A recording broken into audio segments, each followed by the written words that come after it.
Hello guys, अभी आपका JEE main का सेकंड अटेम्प्ट हो चुका है और अभी आप थर्ड अटेम्प्ट देने जा रहे हो। तो अगर आपका परसेंटाइल पहले दो अटेम्प्ट में 70 to 85 के बीच में है तो आप इस वीडियो को देखोगे। अगर आपका वो नहीं है तो मैंने अलग वीडियो आपके लिए बनाया, वो आपको देखना है।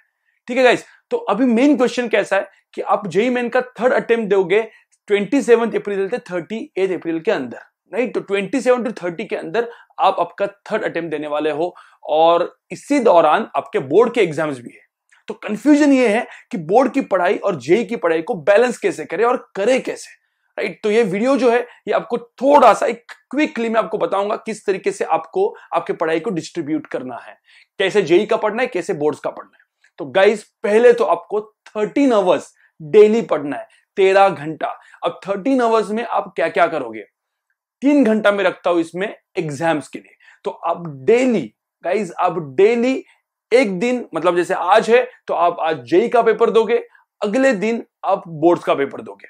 तो आपको 3 घंटा रोज पेपर प्रैक्टिस करनी है। तो 3 घंटा आपका चला गया तो आपके बचे अभी 10 घंटे। अब इस 10 घंटे में क्या पढ़ोगे जेई और कितना पढ़ोगे नीट, ठीक है। तो आपको एग्जैक्टली 50-50% डिवाइड करना है। मतलब 5 घंटा आपको जेई पढ़ना है, 5 घंटा आपको बोर्ड्स पढ़ना है। अब पहले तो मैं डिस्कस करता हूं 5 घंटे में बोर्ड्स कैसे पढ़ा जाता है, कैसे आप पढ़ोगे, किस तरीके से पढ़ोगे। तो 3 चीजें गाइस, 3 चीजें आपको दिमाग में रखनी है। ये 3 चीजें मैं पहली चीज बताता हूं। पहले आपको आपकी जो बोर्ड की टेक्स्ट बुक होगी, आप कोई भी बोर्ड से हो, आप एचएससी बोर्ड से हो, आप सीबीएसई बोर्ड से हो, आप आईएससी बोर्ड से हो, कोई भी बोर्ड से हो, आपकी टेक्स्ट बुक आपको पूरी की पूरी तरीके से रीड करनी है। देखो, रटनी नहीं है, रीड करनी है, मगअप नहीं करना है। सेकंड चीज, जितने भी प्रीवियस ईयर क्वेश्चंस है बोर्ड्स के, तो जो प्रीवियस ईयर क्वेश्चन मतलब एक अराउंड 6 से 8 साल के पिछले बोर्ड्स के सारे क्वेश्चन देख लो। उन क्वेश्चंस को अच्छी तरीके से लिख के प्रैक्टिस करो। 2 से 3 बार हर एक क्वेश्चन बोर्ड का पिछले साल वाला आपका लिख के हो जाना चाहिए, ठीक है। और तीसरी चीज, जो भी आपके क्लासेस, स्कूल, जिस भी क्लास में आप होंगे, जहां भी स्कूल और कॉलेज में आप जाते होंगे, वहां की जो प्रीलिम एग्जाम्स है, उन प्रीलिम एग्जाम्स को इग्नोर मत करो, अच्छी तरीके से दो, ठीक है। तो 3 चीजें मैंने आपको बताई। टेक्स्ट बुक रीड करनी है, सेकंड प्रीवियस ईयर्स जो क्वेश्चन बोर्ड के आए हैं उनको अच्छी तरीके से लिखना है और प्रैक्टिस करनी है, लिखना है, क्योंकि आपकी लिखने की प्रैक्टिस नहीं है 2 साल के जेई प्रिपरेशन की वजह से। और तीसरी चीज, आपके जो भी स्कूल, कॉलेज, क्लासेस के जो भी प्रीलिम पेपर होंगे उनको आप अच्छी तरीके से अटेंड करो, ठीक है। तो ये 3 चीजें आपको करनी है। अब ये जो 5 घंटे का जो बोर्ड प्रिपरेशन आप करोगे, कैसे करोगे? डेली, मतलब आपको ऐसा पकड़ लो 20 डेज में आपको बोर्ड का प्रिपरेशन खत्म करना है। 20 डेज के बाद आपकी एग्जाम है। कुछ लोगों के लिए तो 20 डेज भी नहीं बचे होंगे। आपको कैसे करना है देखो, ऐसा पकड़ लेते, फिजिक्स, केमिस्ट्री, मैथ्स सबको गिन के अपने पास 50 चैप्टर्स है, आपको 50 चैप्टर्स करने हैं। अब 50 चैप्टर्स आप इस 20 दिनों में कैसे करोगे? तो रोज आपको, डेली आपको 3 चैप्टर्स करने ही है, रीड करने हैं, ठीक है। उतना तो करना ही है, मतलब आपको 5 घंटे में 3 चैप्टर्स को रीड करना है। आपको जो प्रीवियस ईयर क्वेश्चंस जो भी कुछ होंगे, उनके जो भी क्वेश्चंस होंगे उनको आपको लिख के प्रैक्टिस भी करनी है उसके साथ साथ, राइट। तो ये आपको रोज करना है, तो 20 दिन में आपका हो ही जाएगा, ठीक है। अब हम लोग बात करते हैं जेई की।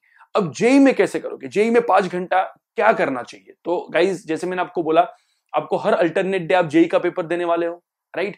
तो जैसे 3 घंटे का आपने जेई का पेपर दिया है, जिस दिन आपने जेई का पेपर दिया है 3 घंटे का, अब उस 5 घंटे में जो 3 घंटे का पेपर दिया है, आप पहले तो 3 घंटा आप और स्पेंड करोगे उसी पेपर पे, एनालिसिस पे। तो मतलब जो क्वेश्चन आपने 90 क्वेश्चन सॉल्व किए, उस 90 क्वेश्चन से आपको पूरे के पूरे सारे टॉपिक्स को वापस रिवाइज करना है, ठीक है। तो ये चीज तो आपको बिल्कुल करनी है। अब थोड़ा सा मैं और डिस्ट्रीब्यूशन बताता हूं कि जो बचे हुए 5 घंटे जो होते हैं, जो अगले दिन के होते हैं, वो उसको कैसे यूटिलाइज करना है। तो जेई वालों के लिए 3 टिप्स। अगेन, पहली टिप देखो, क्विक रिवीजन नोट्स आपके हाथ में होने चाहिए। आपको वापस बुक्स वगैरह कुछ पढ़नी नहीं है, क्योंकि इतना टाइम आपके पास नहीं है। तो क्विक रिवीजन नोट्स मतलब क्या होता है? जो आपने, जैसे मैं आपको एग्जांपल बताता हूं, जैसे वर्क एनर्जी पावर का क्विक रिवीजन नोट क्या होगा?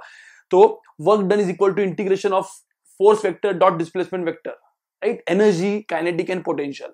Work energy theorem, that is work done by all the force is equal to change in kinetic energy, and work done by conservative force is equal to minus of change in potential energy. सिर्फ इतना पढ़ लिया आपने, आपका work power energy chapter revise हो गया। तो ऐसे जो क्विक नोट्स होंगे आपके, उस क्विक नोट्स को आपको रिवाइज करना है, क्योंकि आप पूरा का पूरा पूरा का पूरा सिलेबस आप नहीं देख सकते। ठीक है, तो डेली 5 घंटे में, अब 5 घंटा आप पकड़ते हैं जेई के लिए प्रिपरेशन के लिए, तो आपको अराउंड आधे घंटे में पूरा का पूरा रिवीजन आपका हो जाना चाहिए। जैसे आपने फिजिक्स लिया तो आपने, अब सपोज इस 5 घंटे में 2.5 घंटा फिजिक्स कर रहे हो, 2.5 घंटा आप मैथ्स कर रहे हो, लेट्स ऐसा पकड़ लेते, केस पकड़ लेते। अब 2.5 घंटे में आधा घंटा आपको क्विकली हर एक चीज को रिवाइज करना है। ठीक है, सो गाइस रिवीजन हो गया आपका आधे घंटे में। अब बचे हुए 2 घंटा आप प्रैक्टिस करोगे, क्वेश्चन सॉल्विंग करोगे। अब क्वेश्चन सॉल्विंग कौन सी होगी गाइस? अभी 2 अटेम्प्ट्स हो चुके हैं, तो आपके पास ऑलरेडी 12 एनटीए के जेई मेन के पेपर अवेलेबल है, तो उसके इतने सारे क्वेश्चंस हैं। प्रीवियस ईयर क्वेश्चंस भी आपके पास बहुत सारे जेई मेन के, तो जो प्रीवियस ईयर जेई मेन के क्वेश्चंस और अभी के 12 पेपर के क्वेश्चंस, सारे के सारे क्वेश्चंस आप एज अ प्रैक्टिस सॉल्व करोगे और आप क्वेश्चन से ही चीजों को रिवाइज करोगे। ठीक है गाइस, तो ये चीज आपके दिमाग में बिल्कुल रखनी है। और ये तो मैंने 2 चीजें बता दी आपको। जो तीसरी सबसे इंपॉर्टेंट चीज है गाइस, डिमोटिवेट बिल्कुल नहीं होना है। ऐसा पकड़ लो आपको 70 परसेंटाइल आया है, आपको अगले, अब इस अटेम्प्ट में आपको 95 परसेंटाइल तक पहुंचना है। कैसे पहुंचोगे? तो बिल्कुल डिमोटिवेट नहीं होना है, आप बिल्कुल कर सकते हो। ठीक है, तो डिमोटिवेशन नहीं आना चाहिए आपको आगे के 1 महीने में। और गाइस मैं वापस बोलता रहा हूं कि इसको डेप्थ में जेई में कैसे में जेई को कैसे पढ़ते हैं, बोर्ड्स को कैसे पढ़ते हैं, उसके लिए मैंने एक अलग से वीडियो अपना बना के रखा हुआ है जो आप गो थ्रू कर सकते हो गाइस। अब जेई का प्रिपरेशन के बारे में डिटेल्ड वीडियो मैंने अलग से बनाया हुआ है, बोर्ड के प्रिपरेशन का डिटेल्ड वीडियो मैंने अलग से बनाया हुआ, आप देख सकते हो। ये तो एकदम क्विक वीडियो था। ठीक है, तो आपको एक छोटा सा आइडिया मिले इसके लिए मैंने वीडियो बनाया था। तो गाइस हम लोग मिलते हैं अपने अगले वाले वीडियो में। Welcome to master class guys.